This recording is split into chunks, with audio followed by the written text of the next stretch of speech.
Welcome to this video about Samuel Adler, a good man, a great life, an incredible role model, Part 5, Retirement and Legacy. My Uncle Sam lived from 1902 to 1988. He was a man of impeccable character.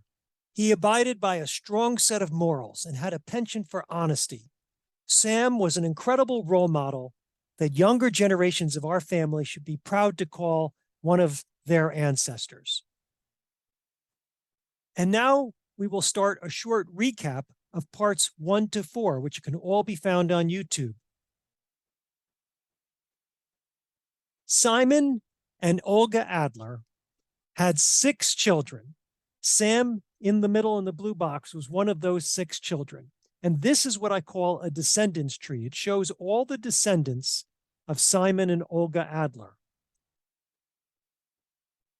Sam grew up in this farmhouse in Franklin Park, New Jersey, near New Brunswick. His father, Simon, started the Adler Dairy Farm in 1907 when Sam was 5 years old. Sam was the 4th of the 6 children, and he was the first to go to college, where he was supposed to study agriculture. But Sam decided to become an attorney. He went to NYU Law School and passed the bar in 1925. He then set up his own law practice in New Brunswick in 1926 and quickly had success. By age 33, in 1935, Sam's rise from farm boy to prominent attorney was celebrated in this New Brunswick Home News article. I'll read the last part of the article. Samuel Adler hasn't reached the top of the ladder yet, but he is climbing fast and exemplifies the adage that where there's a will, there's a way. At age 40, in 1942, Sam was at the pinnacle of his career and was on the front page of the newspaper upon receiving an appointed position by the governor of New Jersey. But Sam had to turn down the governor's job. At age 40, he volunteered as an enlisted man to serve his country in World War II. Sam served for 3 years with the 19th Bombardment Group and spent 7 months in Guam in 1944 and 45. Upon leaving the service, he received an extraordinary letter of commendation, which was the feature of an article in the New Brunswick Home News. After the war, Sam married Ethel, and they had a daughter, Doris. And Sam became a community leader of many organizations, in addition to continuing his law practice, in which he won every murder trial he ever tried. We see here some headlines and photos that appeared in the newspaper over the years. The New Brunswick Daily Home News almost effectively served as a public diary for Sam during his long career from the 1920s through the 1960s. And now part 5, Retirement and Legacy. Sam retired from full practice sometime around 1970 from his firm that he had founded, Adler, Mezzi, and Pressler. Doris describes Sam's retirement from the law. Lou Mezzi brought his son, Fred, into the business. And Fred was not a nice man. I mean, no one that I talked to.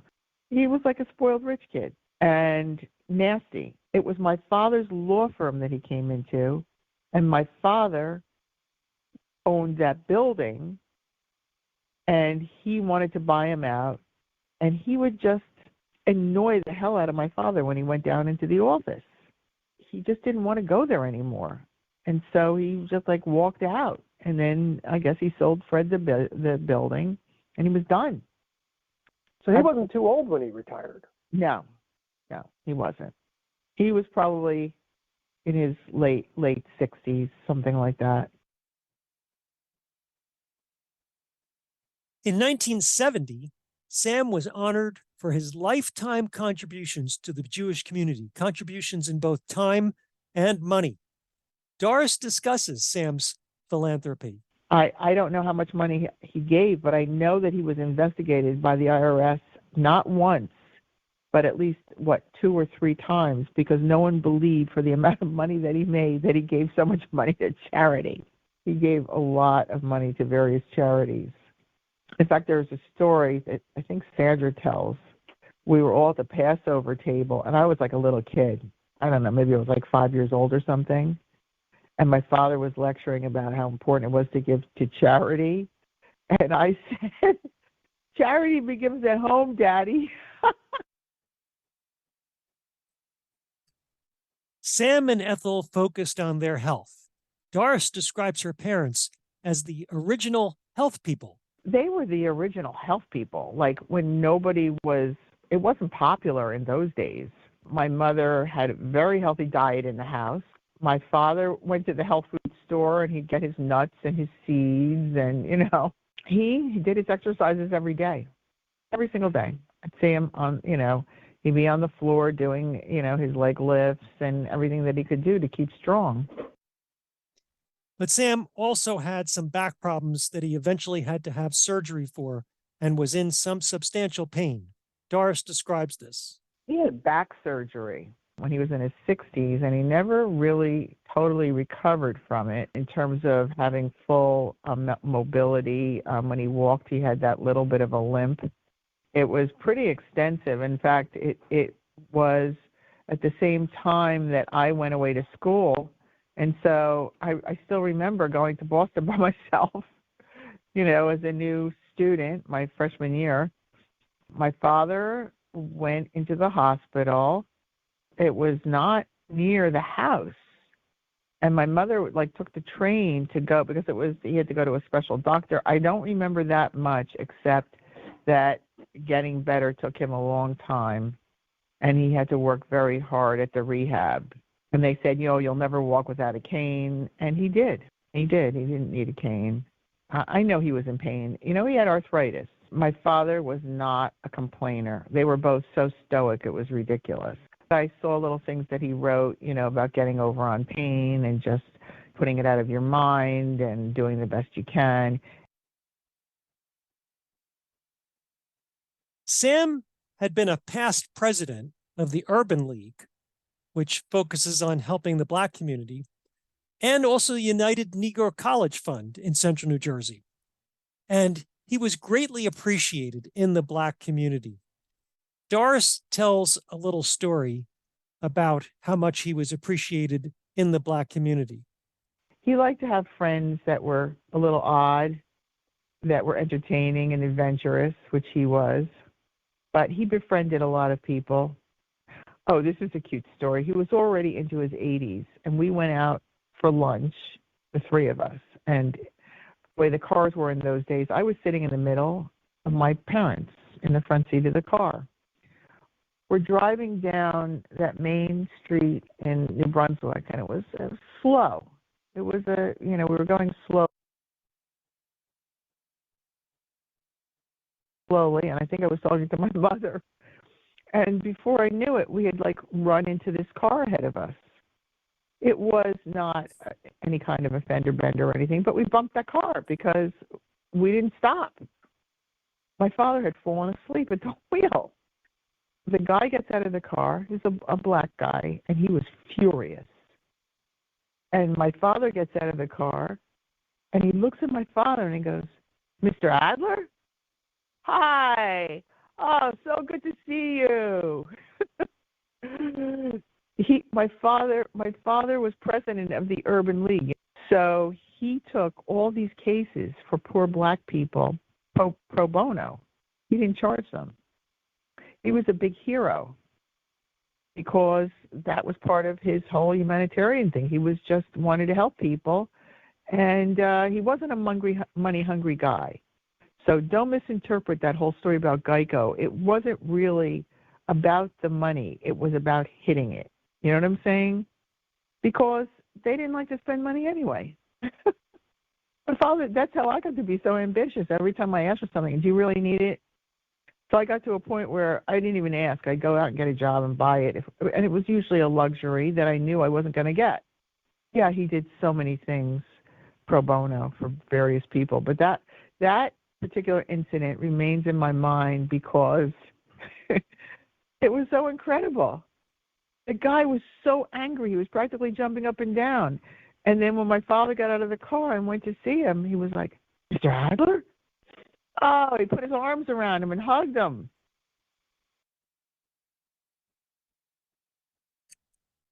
Nature was always in Sam, as evidenced by this passionate plea he wrote in the Home News to save the Raritan River back in 1949.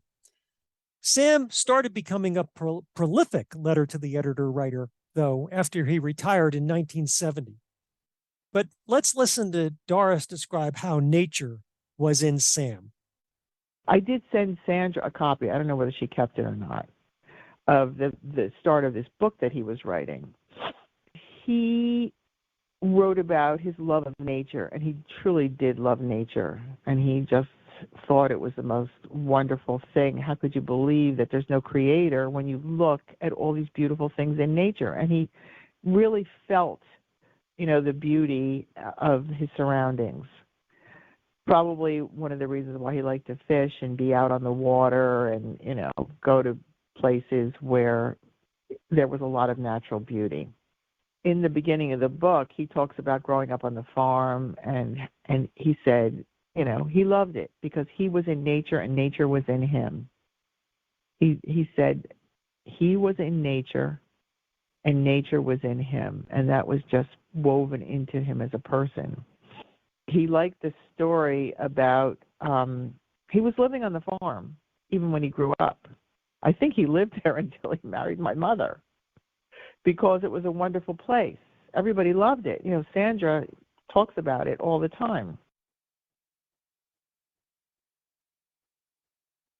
A frequent topic of Sam's letters to the editors in the 1970s and 80s was his support for the state of Israel, as we see one letter to the editor here that he wrote in 1973,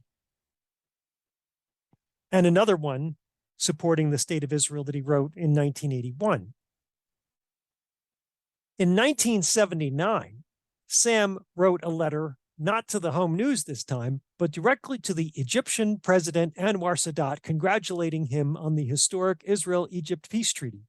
And Sam received a reply from the Director of Public Relations for the Republic of Egypt. And it was an article about this was posted in the Home News. I'll read the last paragraph.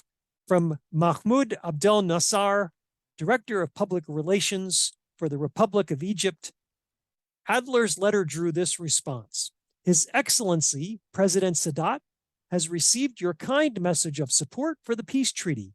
He conveys his most heartfelt thanks for your noble sentiments, hoping that the treaty will eventually lead to a comprehensive, just, and durable peace in the world at large. So I found it very interesting that Sam had actually corresponded with Anwar Sadat of Egypt. In 1981, Sam wrote this letter to the editor regarding the air traffic controller strike that was taking place at that time. And here in 1986, he wrote another letter to the editor regarding the national speed limit. Sam also served as a mentor to Barry when he decided to go to law school and when he was a young attorney in the 1970s and 80s. Here we see a picture of Barry and Iris on their wedding day in 1972. Barry discusses the mentoring he received from Sam. I think when I told him I was going to become a lawyer, he always emphasized to me that when you are before a jury, you just have to be honest with them. Because if you're honest with them, they will believe you and believe the story that you have to tell. And he emphasized that with me every time. And I would tell him about some of the cases that I had, and he was really interested to hear about my cases. And he would give me advice also about some of the aspects of the cases too. Every time I went over there, he would always ask me about my cases. A lot of times he gave me advice that was very helpful, mentoring me in the way that he would just listen to me and I would talk about my cases and he would give me advice as to how to handle different aspects of the case. Sam also helped my mother, Stanley's wife, Arlene, when she was one of the leaders of the Jewish Historical Society in central New Jersey. Arlene is also the author of The Jewish Scene of New Jersey. Arlene talks a little bit about Sam. He always tried to help everybody. He was there for everybody. And everybody deserved to be heard, and everybody deserved to be helped. And now she talks about the specific help that Sam provided her with the Jewish Historical Society of Central New Jersey. We really got closer when I was president of the Jewish Historical Society and he was on the committee. He was a big help in the Jewish Historical Society. He loved working. He and Morris were a great help to me because they always came. They always stayed after and, to talk. And Arlene also talks a little bit more about Sam's nature as a devoted family man.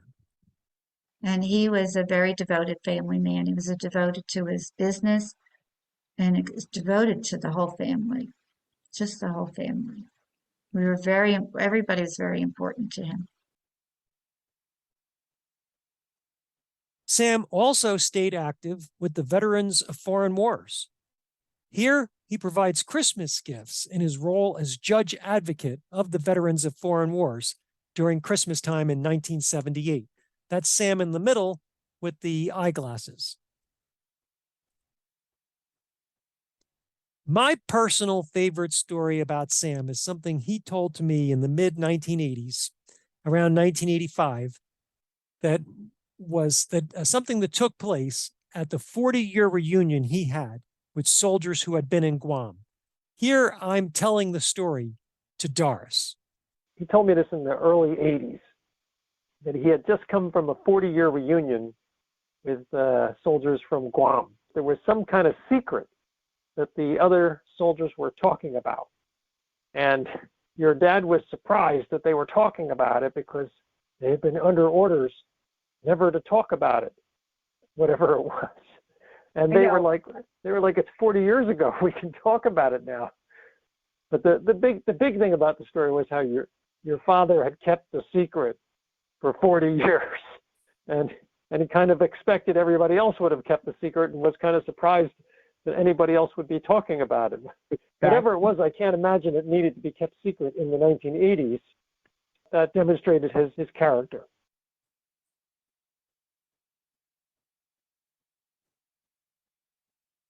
Sam and Sandy visited the farm together one last time in 1985. Sandy tells the story of finding the brook on the farm with Sam. I sent you that picture of Uncle Sam and me where we found the brook in 1985. Uncle Sam and I said, let's go see if we can find the brook. Let's go to the farm. I wanted to show Bill the farm, and I always wanted to go to the farm whenever I could visit it. So we went out. We found, of course, the farm. It doesn't look anything like it did. But Sam and I and Bill decided to walk through the grass and the whatever was out there to find the brook. We were walking and walking. We weren't quite sure exactly where it was, but we walked and walked and walked through high grass, through low grass. We were just getting tired. We were about to give up. Bill said, wait a minute, I think I hear something. And we walked a little further and there was the brook. We both almost cried, Uncle Sam and I. We just stopped and we hugged each other. And he looked at me and he said, girl, we found it. Girl, we found the brook, girl. And he said, somewhere around here, my Indian friend and I, when we were kids, we buried a treasure. But he said, I don't remember where it was. But, at that time, Lenny, I looked it up. There were quite a few Indians in that area. And he had a friend who, when he was a child, an Indian, and they buried something at the brook. He said, we buried a treasure. Here is a picture of Sam and Ethel sometime around the 1970s or early 80s. And here is Doris, Sam, and Ethel, probably in the early 1980s. And my mother, Arlene, Sam, and my father, Stanley, also probably in the 1980s. Sam passed away on June 12, 1988, at the age of 86. Doris talks about how Sam was always a wonderful person to be around. He was just a wonderful person to be around. He didn't lose his temper for nothing. I mean, my mother would really have to get to him for him to lose his temper, or me. And I was not the easiest teenager. Even then, he was just a very peaceful person. He wasn't like vanilla by any stretch of the imagination, but he wasn't someone who yelled and screamed and did things like that. He was more happy and harmonious and stoic. I mean, no matter what happened to him, he was going to be fine. No matter what happened in life, everything was going to be fine. And if I didn't do well in something, he would tell me a story about, how Einstein or Churchill or whomever, failed algebra or wasn't a good student because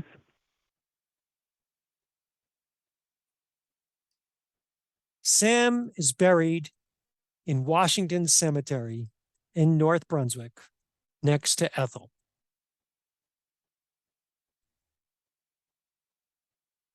Sam had an unfinished endeavor, a book and an idea for a new organization that he wanted to create. Doris discusses that organization that Sam visualized. he was very, very philosophical. And he read about all the great philosophers, and he wanted to start an organization actually called All Mankind. He said, we all believe in the same thing, but all the wars are fought over the differences of, religion and beliefs, when basically we can be the same in terms of doing good things. I mean, he used to love to quote Hillel. You can summarize the essence of Judaism standing on one foot. Do unto others as you would have them do unto you. That's it. Arlene discusses the book that Sam was writing. He wrote a book, how he's going to kind of save the world, how people can get along, how we should all learn to live together. Because he went to war, he didn't like that.